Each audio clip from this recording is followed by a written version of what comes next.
What's going on, guys? And today we're going to be starting part 1 of our 3-part series of worst trades by Leafs general managers from 1958 to January of 2023. Let's get started.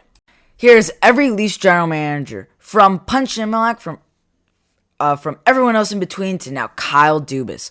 All of these general managers will represent one bad trade. Here is every worst trade by each GM since 1958. And which one's the all-time worst? We'll learn about that later. Now, let's get into the worst trades from ranked 15th to 11th in Maple Leafs history. Number 15, Kyle Dubas. Here is the trade. The Leafs acquire Tyson Barrie, Alex Kerfoot, and a 6th-round pick, and the Avs acquire Nazem Kadri, Calle Rosen, and a 3rd-round pick. So, Kyle Dubas trading Kadri for Barrie didn't work out. But they did get a versatile forward, Kerfoot, in the trade, so it isn't that bad. Tyson Barrie did not work out with the Leafs, but Kerfoot is still Leaf to this day, as of this recording. And Joe Miller is a pretty good prospect, while Colorado got Nazem Kadri, a key part of the Avs playoff run that won them the cup. Calle Rosen, who's a depth defenseman, and a 3rd-round pick who's a prospect. This isn't as bad of a trade as the ones you're going to see, but again, still a bad trade. Number 14, Dave Nonis. Here's the trade. The Leafs acquire Roman Polak, while the Blues acquire a 4th-round pick and Carl Gunnarsson. Before we start, Roman Polak was a good defenseman with the Leafs, did not play the most minutes, but was a good defenseman. The Blues got Carl Gunnarsson, who was a part of the 2019 Blues Stanley Cup, and was also a guy who did not play the most minutes. If the trade just stopped there, it was a fair trade for both sides. But then the 4th-round pick turned out to be Vali Husso, who is now a starter for the Detroit Red Wings, but also was a part of the Blues Cup run. Why did the Leafs always trade players who always win the Cups with other teams? I don't understand! Number 13, Gary McNamara. Here's the trade. The Leafs acquire Rich Costello, a 2nd-round pick and future considerations, for the Flyers for Leaf legend Daryl Sittler. You're always going to lose this trade. Daryl Sittler is a Hall of Famer. He's one of the best Leafs of all time. You're never going to get the same value back for him.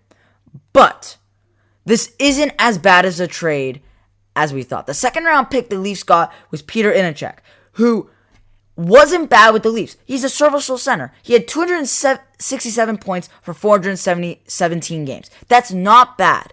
Yeah, Rich Costello did not turn into much, but what the Leafs got from him, it's just a bad deal. It's not horrible, it's just bad. But before we end this, Daryl Sittler in anything but a Leafs jersey looks not right. It just doesn't look right to me. He's always a Maple Leaf, through and through.